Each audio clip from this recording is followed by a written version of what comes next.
Olá, caríssimos, eu sou Carlos A. Júnior e sejam bem-vindos ao projeto Um Quarto de Oração, na nossa catequese destrinchada.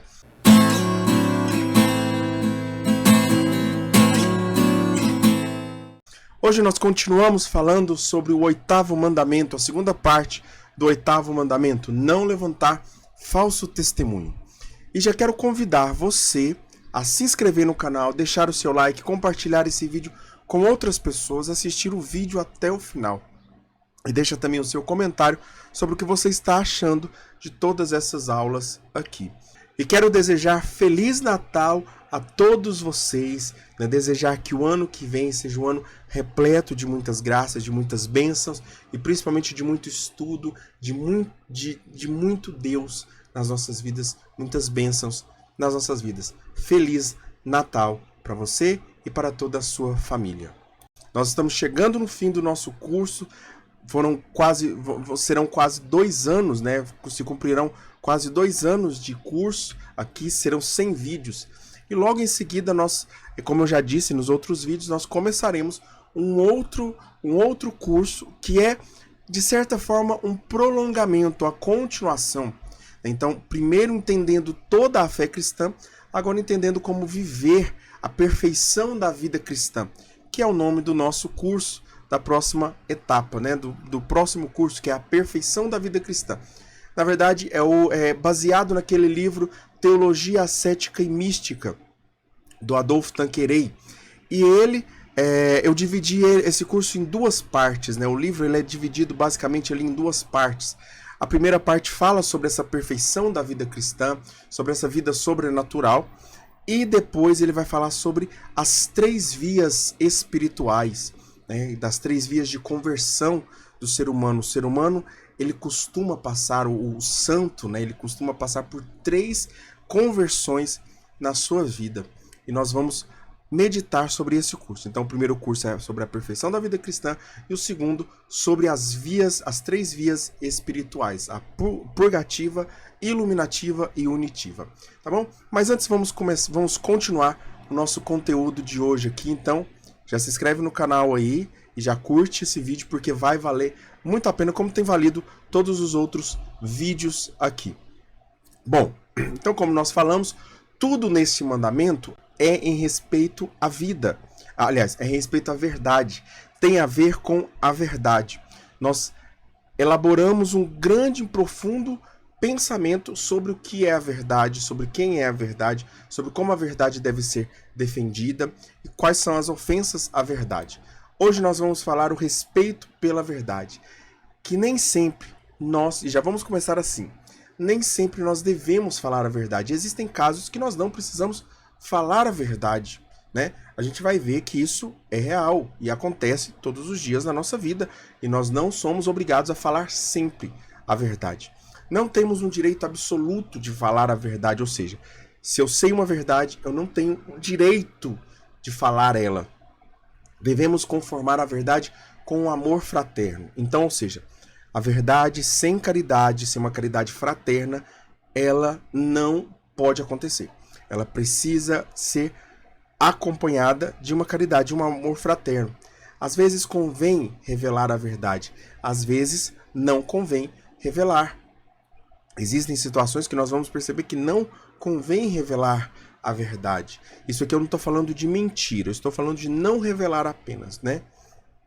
Ninguém é obrigado a revelar a verdade a quem não tem direito de a conhecer. Então, existem pessoas que você não tem obrigação, você não, por exemplo, um pai de família, uma mãe de família, ela não tem que falar aquilo que acontece dentro de casa. A criança também, da mesma forma, algumas coisas ela não deve falar para todo mundo o que acontece dentro de casa. Claro que criança não tem filtro, mas o adulto ele tem um pouco mais de filtro, né? Ele deveria ter um pouco mais de filtro. E nesse fato, existem coisas que nós não devemos falar, a gente sabe disso, né?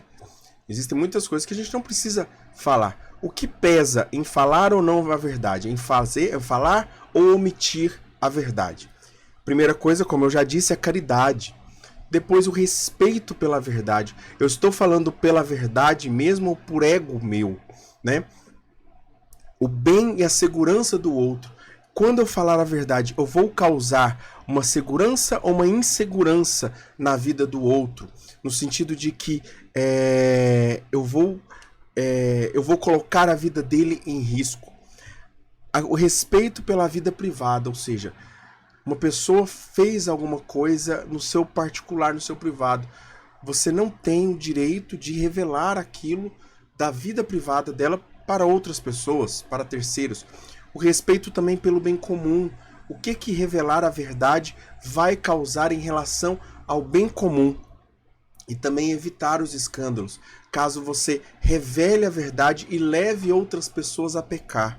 Então existem situações que nós devemos evitar revelar a verdade, né?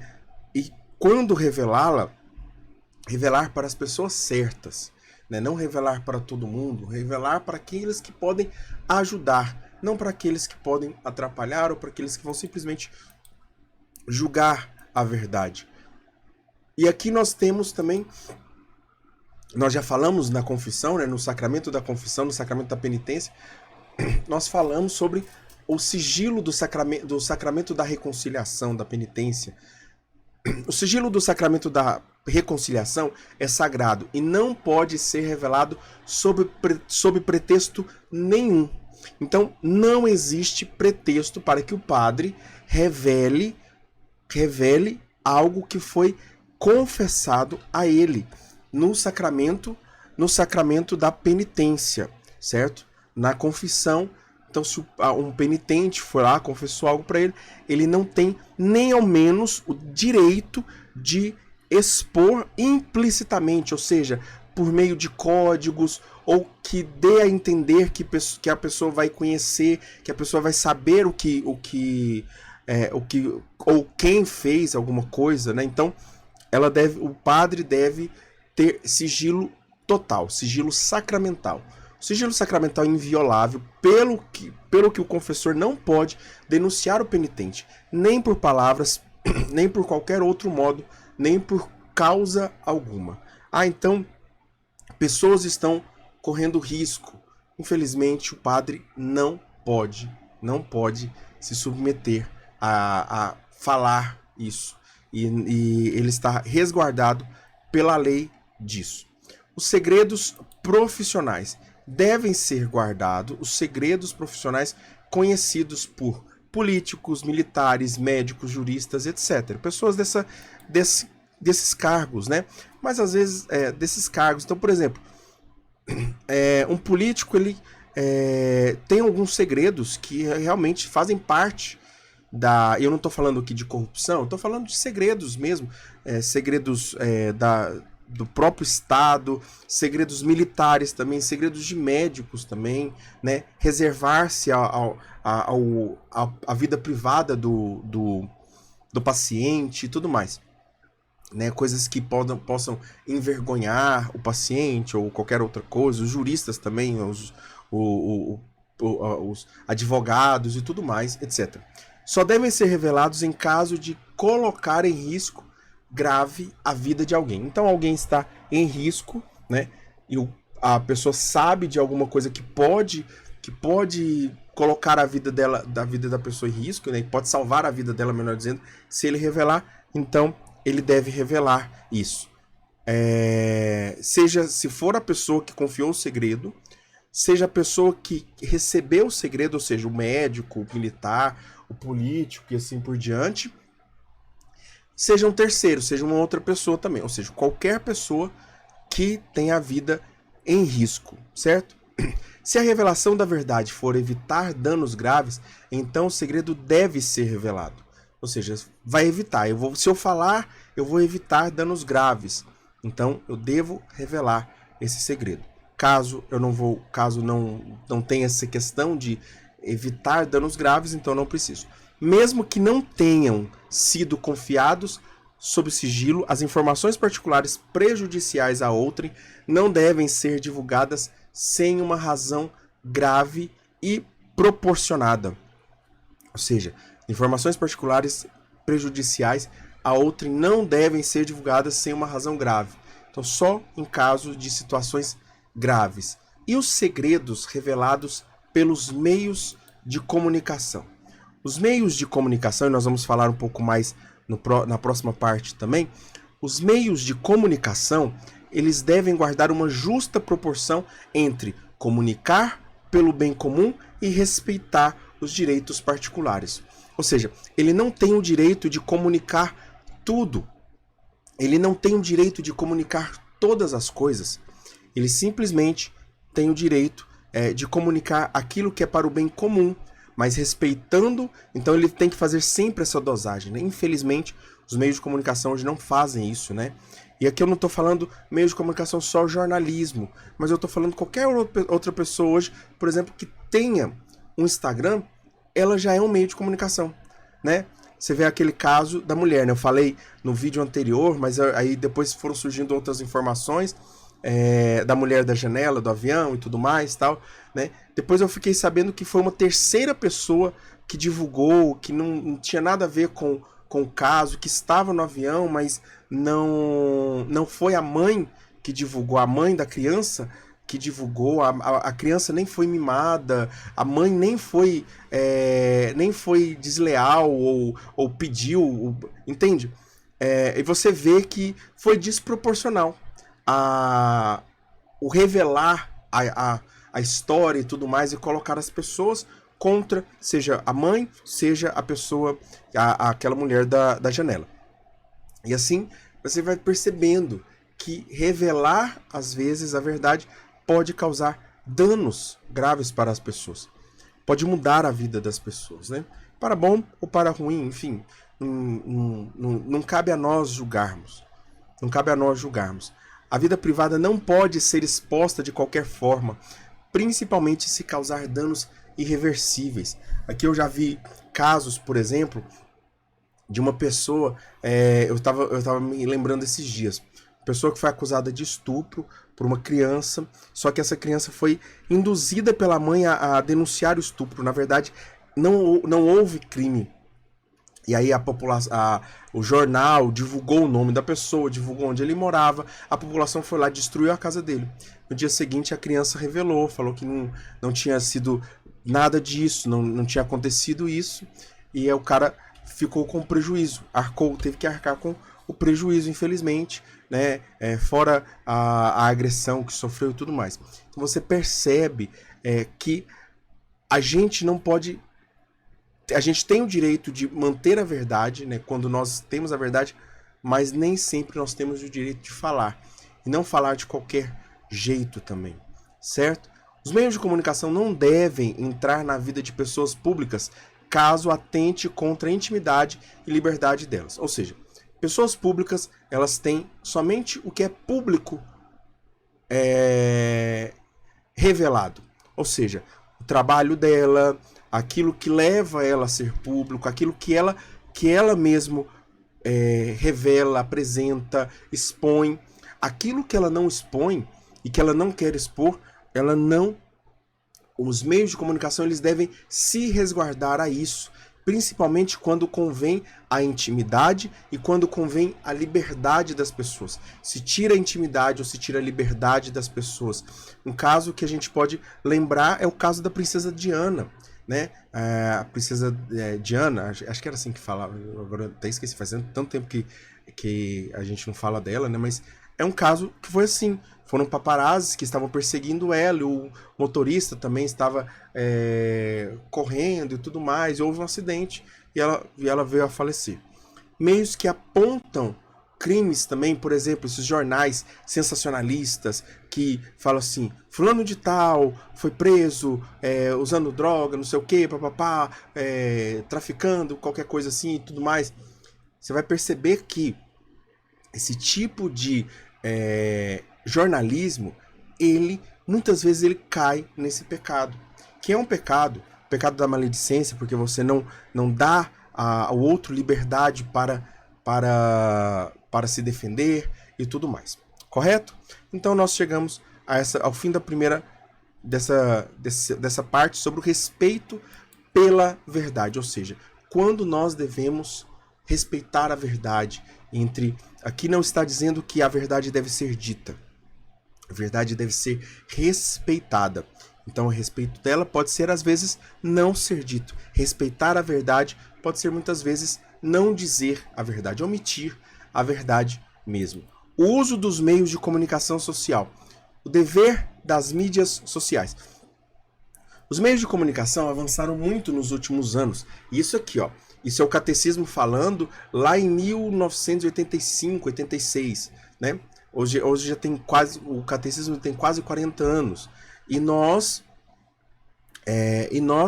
ainda não havíamos visto os meios de comunicação evoluir tanto. E o catecismo já dizia sobre isso. Tem grande relevância no nosso meio, precisam de atenção quanto às mensagens transmitidas. Então, é aquilo que eu disse, né? Nós precisamos de uma atenção quanto à mensagem que nós vamos expor na internet, expor nos meios sociais. As mídias devem dar informação à sociedade baseada na verdade, então baseada na liberdade, baseada na justiça e baseado também na solidariedade. Então esses 4 pilares da comunicação das mídias deveriam ser os 4 pilares, né? A verdade, a liberdade, a justiça e a solidariedade.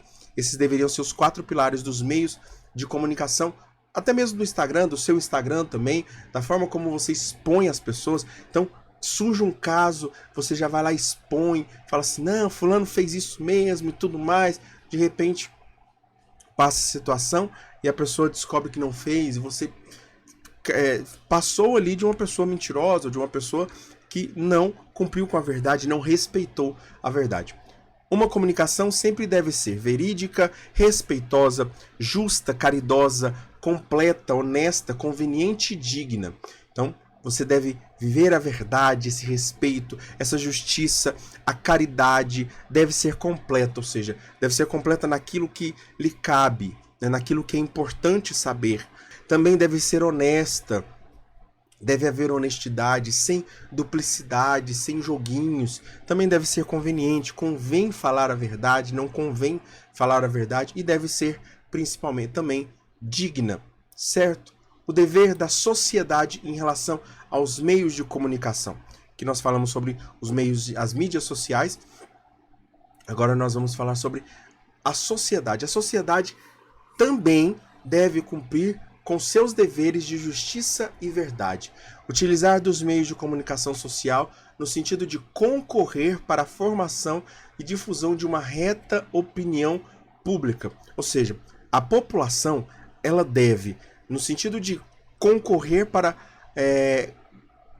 usar dos meios, usar do seu poder, né, da sua grande maioria, para que os meios de comunicação sejam honestos, cumpram com seus direitos, cumpram com seus deveres, melhor dizendo.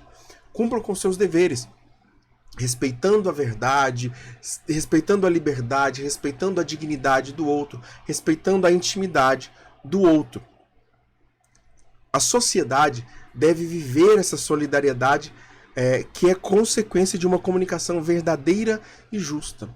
Então, a partir da comunicação, a sociedade deve julgar, e julgar com solidariedade aqueles que precisam, que têm necessidades emergentes, que têm necessidades reais. Livre circulação das ideias que favoreçam o conhecimento. Ou seja, esses meios de comunicação que auxiliam as pessoas a conhecer mais, a ter mais informações. E aqui eu não estou falando só informações inúteis, aliás, informações úteis, não, mas também aquelas informações que parecem ser inúteis. Por exemplo, uma receita, um hackzinho ali de uma coisinha que vai facilitar a vida, um jeito de memorizar algo, sabe, uma coisa que vai te ajudar numa crise, numa situação. São coisas pequenas que vão acrescentando no conhecimento das pessoas. Isso é justo, é lícito fazer e deve ser encorajado pela sociedade. Também o respeito pelo outro deve ser encorajado. Então as pessoas, elas não podem desrespeitar o outro, e a sociedade, ela deve entender isso, entender que não pode haver o desrespeito. Os usuários, ou seja, de meios de comunicação e tudo mais, eles devem ser cautelosos em impor moderação e disciplina ao que consomem nas mídias. Então os usuários, eles devem ser cautelosos e impor moderação e disciplina ao que consomem nas mídias sociais. São eles que vão dosar ali o que é justo, o que pode, o que não pode, o que precisa continuar, o que não precisa continuar. É o algoritmo, né, que a gente fala tanto no Instagram e tudo mais, das redes sociais e tudo mais. Podem, em muitos casos, ser vítimas de influências desonestas. Então, a sociedade deve estar atenta a influências desonestas, a pessoas que estão sendo desonestas nos meios de comunicação. E aqui não só redes sociais, mas em qualquer outra situação. Certo? Vendo o dever da sociedade, agora nós vamos ver o dever da imprensa. A imprensa tem a obrigação de servir a verdade sem ofender a caridade. É a mesma coisa, sempre com caridade. A verdade sempre deve andar com a caridade. São responsáveis na difusão de informação. Ou seja, é dever deles informar, é dever dele difundir essa informação. Porém, devem sempre levar em consideração a caridade. Devem se esforçar para respeitar os fatos e os limites do juízo crítico. Ou seja, respeitar os fatos, ou seja, falar o que aconteceu.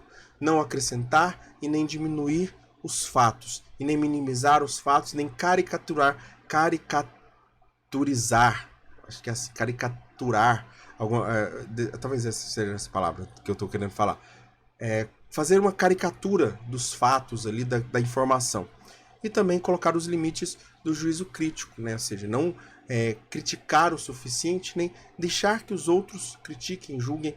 Devem evitar também ceder à difamação, ou seja, não expor uma pessoa, difamar uma pessoa e usar do poder para difamar essa pessoa. O dever das autoridades civis. As autoridades devem, em relação às comunicações, o que as autoridades devem fazer? Zelar pelo bem comum. Então, é a autoridade que vai falar, olha, isso aqui está indo contra o bem comum, isso aqui não está. Defender e proteger a verdadeira e justa liberdade de informação.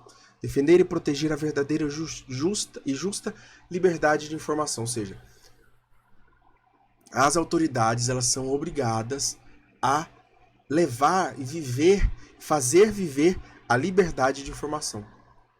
Certo? Não podem censurar, promulgar, aplicar e velar por leis que cuide da verdade. Responsabilizar os que fazem mau uso das mídias. Então, as pessoas que fazem mau uso das mídias, os jornalistas, tudo mais, eles devem ser punidos, né? Isso é um crime em relação a qualquer outro lugar. Evitar grandes prejuízos aos costumes públicos e prestar informações que dizem respeito ao bem geral, ou seja, dar informação. Aquilo que é informação, por exemplo, é uma catástrofe, alguma coisa, é o governo que deve dar essa informação, né? Não sei se você já recebeu alguma situação, por exemplo, aqui em Goiás, aqui em Goiânia, como é muito quente, muitas vezes a gente recebe informação, olha, os níveis de umidade estão muito baixos, então beba água, então o governo ele tem a obrigação de mandar cuidar da população, né? Existe essa preocupação, deve existir essa preocupação das autoridades e também dar satisfação das justas preocupações da população. E dar satisfação das justas preocupações da população significa o quê? Significa que a população ela vai se preocupar em alguns casos, em algumas situações, e é o governo, as autoridades que devem dar essa satisfação. Falar, olha, calma, essa situação está assim, assim, assim, essa situação está controlada, essa situação não está controlada, né? Como foi o caso, por exemplo, da pandemia, né? Que nós vimos o quanto o governo ele deu as informações necessárias ali para isso, né? As autoridades, enfim, em geral, né? Nada justifica dar falsas informações para manipular a opinião pública através das mídias sociais, das mídias das informações. Isso serve tanto para as autoridades, quanto para os jornalistas, quanto para os influencers e qualquer outra coisa. As autoridades devem intervir nas fake news, mas essas intervenções não deverão atentar contra a liberdade dos indivíduos e dos grupos. Ou seja, as autoridades elas podem intervir nas fake news, elas podem intervir, mas essas intervenções elas não podem atentar contra o direito de liberdade dos indivíduos e dos grupos também, certo?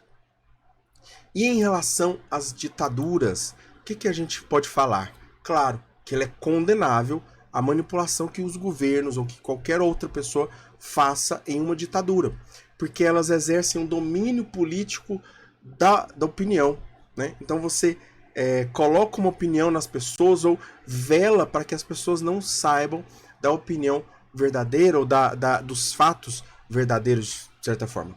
De certa forma não, né? Não contribuem com isso. Manipulam os acusados e as testemunhas dos processos públicos. Ou seja, então, vai manipulando a população, vai conduzindo a população ao erro e achar que está tudo bem, e achar que as coisas são assim mesmo, e na verdade é o governo que está manipulando, né? As autoridades, ou o ditador que está manipulando, enfim, quem quer que seja. Pensam assegurar a sua tirania, sufocando e reprimindo tudo que consideram como delitos de opinião. Então você vai ver que em tiranias, né, em ditaduras, eles qualquer coisa que for contra eles já é delito de opinião, né? Já é atentado ao direito e assim por diante e tudo mais. Você vai percebendo que existe isso. Existe isso. Até mesmo no Brasil a gente percebe algumas autoridades elas tendendo a isso, né? Elas dando essa manipulação, tanto de direita quanto de esquerda. É uma nojeira o que acontece, infelizmente, no Brasil hoje, né? E infelizmente acontece em outros lugares do mundo também. E por fim, nós vamos falar sobre a verdade e a beleza e a arte sacra, né? Que é um trecho um pouco menor aqui. Por que ele está aqui? Porque quando nós falamos de Deus, nós falamos da verdade. Mas Deus não é só a verdade. Deus é belo, Deus é bom, e tudo que é bom também dá prazer. Deus nos dá o prazer das coisas, encontrar o prazer nas coisas. Fazer o bem dá prazer espiritual, gratuito, e é belo moralmente. Ou seja, quando você faz o bem a outra pessoa, quando você faz o bem a alguém, você se sente abastecido. Você se sente abastecido, você sente que a sua alma foi embelezada, suas atitudes foram embelezadas. Falar a verdade é fazer o bem e é acompanhado de alegria e beleza também. Então, quando nós falamos a verdade, nós claramente percebemos essa graça em nós de que existe um bem quando eu falei a verdade. A verdade é a expressão racional da palavra, mas pode ser encontrada de outras formas também pelo homem. A verdade, então, é essa expressão racional, mas ela pode ser encontrada também de outras formas. Quais as outras formas? Pela arte, por exemplo. Pela arte é uma forma de você manifestar a verdade. Seja um livro, seja uma pintura, seja uma música, é uma forma de você manifestar a verdade. Deus, ao criar o homem, imprimiu no homem o caráter divino e sua identidade, a sua identidade divina. Então Deus, quando eu falo, né, eu não sei se eu lembro, não lembro se eu falei isso aqui, mas não existe, acho que foi na semana passada eu falei. Não existe homem que não queira a verdade para si, que não queira que fale a verdade para si. O DNA de Deus está no homem e é percebido pelo homem. O homem percebe essa presença de Deus nele, essa presença da identidade, da digital de Deus ali, da assinatura de Deus no ser humano, né? O homem percebe isso. Portanto, a verdade é detectável ao homem. O homem consegue enxergar a verdade dentro de si, perceber que Deus é a verdade, perceber essa beleza dentro do homem, né? A arte é uma expressão da verdade. Assim como Deus imprime a verdade no homem, o homem manifesta a verdade na relação com Deus. A arte é expressão especificamente humana. A arte é o extra nas necessidades do homem. Então a arte é essa expressão humana. você não vai ver animais fazendo arte, né? Muito difícil, quando sempre é manipulado por um homem. Manipulado por um homem. Então, de certa forma, é o homem que está adestrando o cachorro, um macaco, alguma coisa, algum animal, para fazer uma arte, né? Você não vai ver na natureza alguém, um animal, pegando uma tela, pegando um graveto, alguma coisa e fazendo uma arte, fazendo algo que que se pareça com uma arte, né? No máximo ali uma ferramenta, alguns animais que podem fazer ferramenta, ou usar artifícios, materiais ali como ferramenta e tudo mais, mas não como arte. A arte é o extra das necessidades do homem. É uma das coisas que diferencia o homem. A comunicação também é outra coisa que diferencia o homem. Mas também a arte é algo que diferencia, que é o extra das necessidades. Enquanto os animais precisam do básico, o homem, além do básico, ele precisa da arte para viver. O homem é o único animal que precisa da arte para viver. Não é só uma questão de que é um extra ali. É algo que realmente o ser humano precisa. Enquanto os outros animais não precisam de arte, o homem ele necessita da arte para viver. A arte é fruto do talento dado pelo Criador e do esforço humano. Então essa união do que Deus deu ao homem, para que também o homem fez com o que Deus deu para ele. A arte comporta uma semelhança com a ação de Deus Criador. Ou seja, é como se o homem estivesse limitando Deus ao pintar, ao compor, ao escrever um livro. Ele está, de certa forma, imitando Deus. É uma das formas de imitar Deus, porque Deus imprimiu esse ser criador, essa identidade criadora no ser humano, ao dar essa autoridade para o homem cumprir, para o homem fazer o bem, para o homem multiplicar e dominar sobre a terra, sobre as criaturas. Deus, ele deu essa autoridade, Deus também deu essa identidade criadora para o ser humano, ou procriadora, né, como você queira chamar. A arte é ordenada e enobrecida pelo fim do homem. Então, toda arte, ela vai, de certa forma, expressar uma beleza, né? Arte, eu estou falando de arte, não estou falando de qualquer música, de qualquer pintura ou de qualquer escultura, eu estou falando de arte. A arte, ela vai trazer uma beleza.